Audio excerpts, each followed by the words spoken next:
Oi, tudo bem? Bom, pessoal, vamos continuar então estudando aqui os anti-inflamatórios e hoje destacar alguns pontos a respeito dos anti-inflamatórios esteroidais.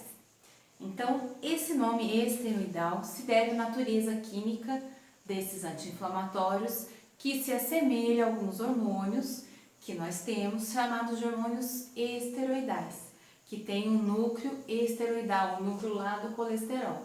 Então, esse desenho desses anéis aí representa esse núcleo esteroidal. O que são esses hormônios? Como atuam? Então, a gente precisa entender um pouquinho a ação desses hormônios no organismo, mais especificadamente os hormônios corticoides.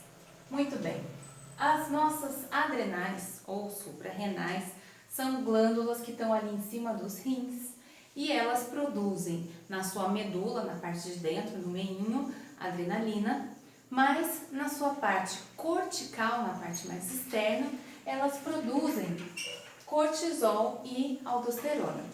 O cortisol é um hormônio que regula várias funções metabólicas. Então, o cortisol, ele tem como ações a síntese de lipocortina. A gente vai ver a lipocortina é uma substância com atividade anti-inflamatória. O cortisol também reduz a produção de determinadas interleucinas, que são sinalizadores de processo imunológico, de processo de vasodilatação. Então, a lipocortina e a redução dessas interleucinas tem como resultado uma atividade anti-inflamatória natural. Então, o nosso corpo produz essas substâncias para levar uma atividade anti-inflamatória natural. Mas ele também interfere no nosso metabolismo. Então, a gente tem a inibição da síntese de proteínas, tem um efeito contrário ao efeito da insulina. Então, a ação do cortisol vai levar a um aumento da glicemia, porque vai aumentar a gliconeogênese, vai mudar a utilização, a disponibilização de glicose para a circulação a partir dos tecidos periféricos. Então, isso leva a um aumento da glicemia. Então, normalmente o nosso cortisol atua para isso, dar mais disponibilidade energética, diminuir a atividade inflamatória, diminuir a resposta imunológica, para nosso corpo ter energia para suas atividades. E também as adrenais produzem a aldosterona. A aldosterona, ela está ligada à regulação do mecanismo hidroeletrolítico. Então, ela regula água e eletrólitos no nosso corpo. A aldosterona vai levar o aumento da reabsorção de sódio. E a gente lembra que para onde vai o sódio vai a água. Então, se a gente reabsorve sódio, a gente também tem retenção hídrica, né? Retenção de água. Aumenta a produção, a disponibilização de H+, então vai aumentar a produção de suco gástrico. Aumenta a eliminação, a excreção de cálcio e de potássio. Isso, na função hormonal, é para responder às necessidades, às demandas do organismo, para tentar alcançar aquela homeostasia. Mas o efeito que é desejado, que o medicamento quer copiar, é essa atividade aqui, a atividade anti-inflamatória do cortisol. Então, os medicamentos que são chamados de corticoides, esse grupo de anti-inflamatório, eles têm uma estrutura química muito parecida com a estrutura dos hormônios corticoides, dos hormônios do córtex das adrenais. E como a estrutura química é bem parecida, eles vão ter os mesmos locais de ligação, eles vão encaixar nos receptores hormonais, copiando a ação desses hormônios. Qual é o hormônio que se quer copiar aqui? O cortisol. Mas cortisol e aldosterona têm semelhanças químicas. Então, às vezes, a gente vê que alguns têm uma atividade mais ligada aqui, mais restrita ao cortisol, e outros têm a atividade semelhante ao cortisol e à aldosterona. Então, no geral, a gente entender isso aqui serve para entender não só o mecanismo, como também as contraindicações e as reações adversas desses anti-inflamatórios. Os anti-inflamatórios corticoides esteroidais, Eles então se assemelham ao cortisol e com isso, copiando a ação do cortisol, eles vão aumentar a produção da lipocortina. O que a lipocortina faz? Ela é anti-inflamatória, ela inibe a fosfolipase A2. Então, lembra lá da cascata do ácido araquidônico? A gente tinha, a partir dos fosfolipídios, a ação da fosfolipase e a formação do ácido araquidônico. E depois dele, as ciclooxigenases, as lipoxigenases, ou seja, com a inibição da fosfolipase, não tem formação de ácido araquidônico. Então, sem a produção do ácido araquidônico, a gente não tem os derivados deles.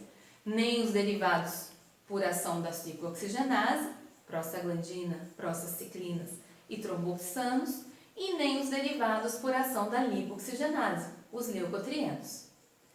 Por isso, a atividade desses medicamentos é uma atividade bem ampla. Eles vão diminuir todos esses mediadores da dor, febre, inflamação e ainda reduzir resposta alérgica, já que os leucotrienos que estão ligados, são um dos mediadores dessa resposta de alergia. Então, os anti-inflamatórios esteroidais, eles têm como mecanismo a inibição da fosfolipase A2. Não é de forma direta, ele não vai lá e liga na enzima, mas ele vai levar à produção de uma substância que inibe essa enzima. E como que o medicamento faz isso? Atuando como se fosse o cortisol. Então, com isso, o que a gente sabe? Se ele vai copiar o cortisol, ele vai não só ter esse efeito, ele vai copiar os outros efeitos do cortisol também. Então, esse medicamento vai levar à diminuição da síntese proteica, vai prejudicar, por exemplo, processos de renovação de tecido, processos de crescimento, pode ser atrasado. Então, os corticoides não são usados, não são indicados a longo prazo, a não ser para alguns tipos de doenças inflamatórias crônicas. Eles, como os outros anti-inflamatórios, eles devem ser usados num espaço curto de tempo. Por quê?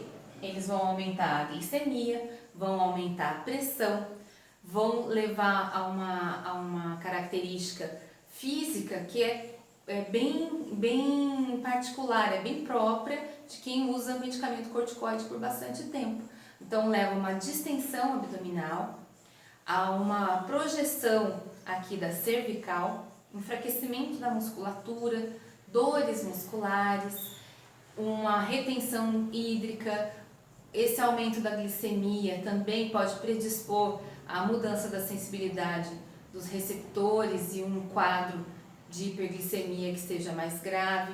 Então, esses medicamentos, eles não devem ser indicados para pacientes que são diabéticos, não devem ser indicados para pacientes hipertensos. E se uma pessoa precisa usar, é necessário que essas doenças sejam pesquisadas no histórico familiar. Então, quem tem no histórico familiar diabetes, hipertensão, já deve ficar atento. Por quê? Porque esses medicamentos, eles podem ter efeitos negativos. Eles vão levar ao aumento da pressão e o aumento da glicemia.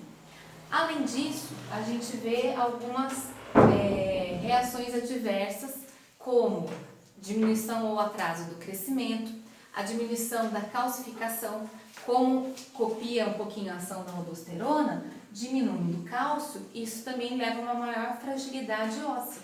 Então, quem tem osteoporose não pode usar esse medicamento. Mudando a concentração de cálcio e de potássio, pode levar a uma fraqueza da atividade muscular.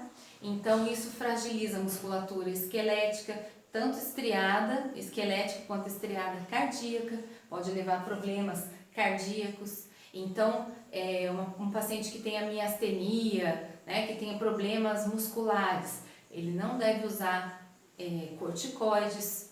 Se houver também uma disfunção, uma hipertensão, disfunção eletrolítica, também vai ser um problema, eles vão levar ao aumento da pressão. Ou seja, são fármacos que têm um efeito muito bom. No entanto, como eles copiam um hormônio, eles vão ter ações difusas, eles vão interferir em outros tecidos. Por isso, tem que ser usados com muito cuidado. Um efeito importante, a redução da resposta imune. Isso Se for uma infecção sistêmica, é muito ruim. Então, se a inflamação está ligada a uma infecção sistêmica grave, a presença de um micro-organismo cujo combate depende da atuação do sistema imunológico, é ruim usar um corticoide, porque ele vai reduzir a resposta imune. No que vai ser favorável? Doenças inflamatórias de natureza autoimune. Então, se a pessoa tem artrite reumatoide, por exemplo, uma doença inflamatória, cujo fundo é atividade imunológica, vai ter uma boa resposta aos corticoides. Anteriormente a transplantes, quando você quer supressão imunológica para diminuir a rejeição, também tem uma atividade interessante. Inflamações que têm fundo alérgico, então processos alérgicos que desencadeiam quadros inflamatórios, também vai ter uma ótima resposta. Então são bons medicamentos desde que sejam bem utilizados. E um efeito do uso prolongado dos corticoides é a supressão, a diminuição da atividade das adrenais. Se a gente fornece para o organismo algo que ele produz, a tendência natural é que ele vá reduzindo a produção.